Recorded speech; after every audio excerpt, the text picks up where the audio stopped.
Never imagined the most life-changing words I'd ever hear would come from my ex-girlfriend's mother. Not from the woman I once planned a future with.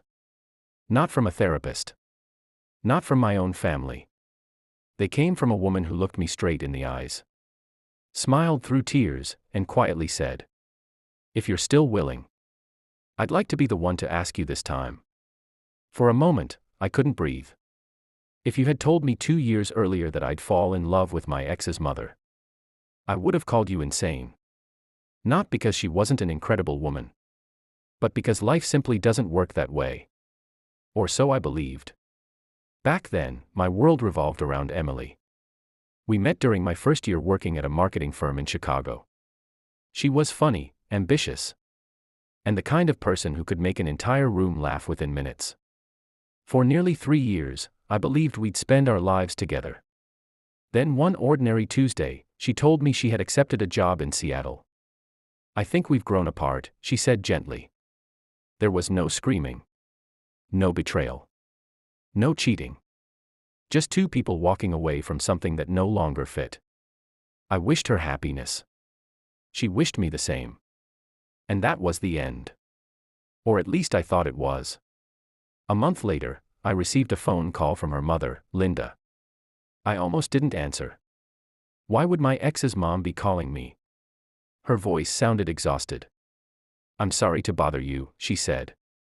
"I know this is awkward. But my car broke down, and Emily told me you still lived nearby." I didn't know who else to call. Without thinking, I grabbed my keys. When I arrived, I found Linda sitting alone beside an old sedan in the rain. She looked embarrassed. "I'm so sorry," she kept saying. I laughed. "It's just a flat tire." 20 minutes later, we were drinking coffee at a nearby diner while waiting for the repair shop to finish. She insisted on paying. I insisted she didn't have to. She smiled. "You're still the same young man." I shrugged. My parents raised me to help people. That afternoon became the first of many unexpected conversations. Every few weeks she'd text me. Sometimes she needed help moving furniture. Sometimes advice about her computer. Sometimes she simply wanted someone to have lunch with after volunteering at the community food pantry. At first I worried it might seem strange. But Emily had already started a new life across the country. She even knew her mother occasionally called me. According to Linda, Emily had simply laughed and said, "If he's willing to rescue your laptop again, go for it." There was no drama. Just life. As the months passed, I began seeing Linda differently. Not as my ex's mother. As her own person. She spent every Saturday delivering groceries to elderly neighbors who couldn't drive. She secretly paid utility bills for struggling families through her church. She remembered every cashier's name. She carried dog treats in her purse for neighborhood pets. She had this remarkable habit of making everyone around her feel important.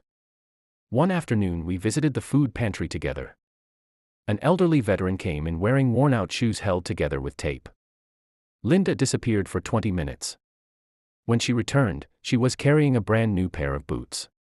She handed them over like it was the most ordinary thing in the world. The men tried to refuse. She simply smiled. "Someone once helped me when I couldn't help myself." That was all she said. Later I discovered she'd bought the boots with money she'd been saving for a weekend trip. She never mentioned it again. Watching her changed something inside me. I'd spent years chasing promotions, bigger apartments, nicer cars. Linda chased opportunities to make someone else's day a little easier.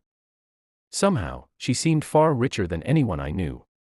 People often assume love begins with fireworks. For me, it began with quiet admiration. I noticed how peaceful I felt around her. How conversations lasted hours without feeling forced. How laughter came naturally. One evening, after serving dinner at a homeless shelter, we sat outside watching the sunset. She sighed.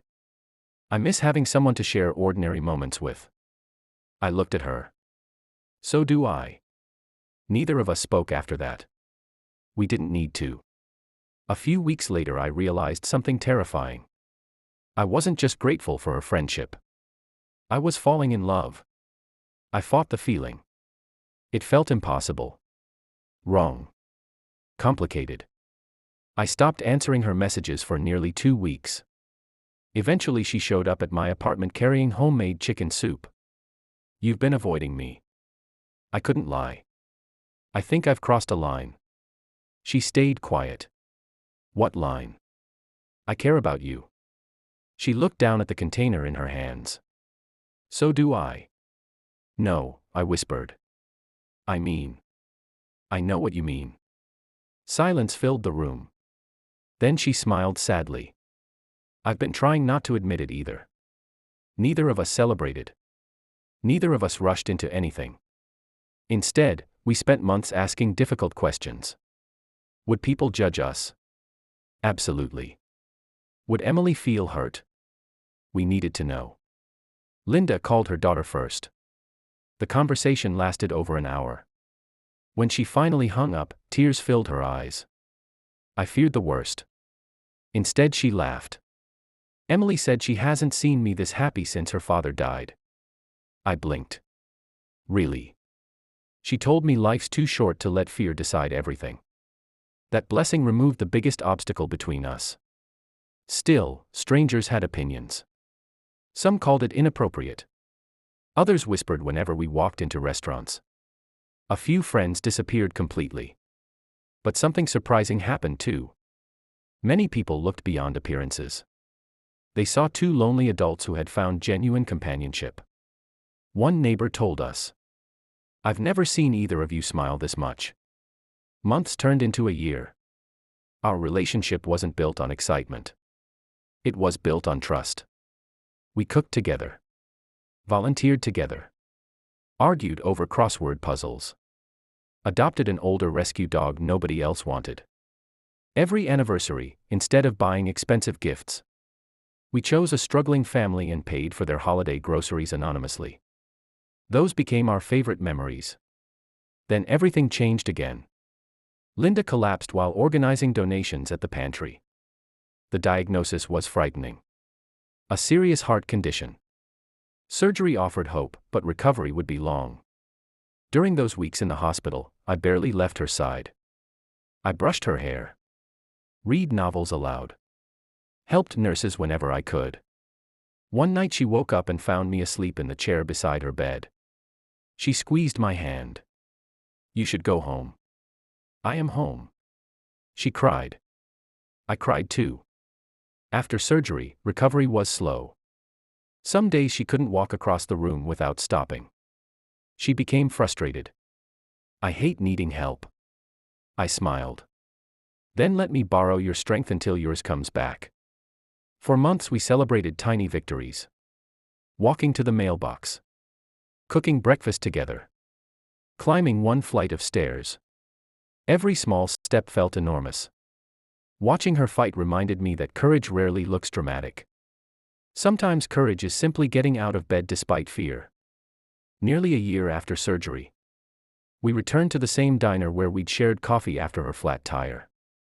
The same booth was empty. We laughed about how nervous we'd both been that day.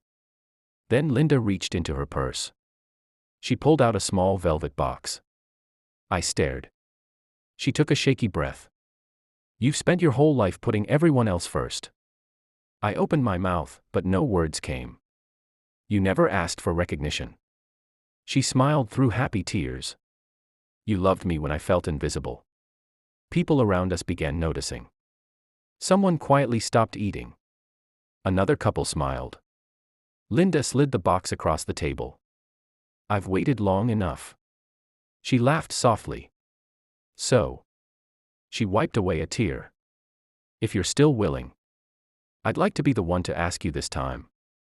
The restaurant became completely silent. Inside the box wasn't a huge diamond. It was a simple gold band engraved with 4 words. "Choose love." Every day. I couldn't even see clearly anymore. "Yes," I whispered. Then louder. "Yes." The entire diner burst into applause. A waitress hugged Linda.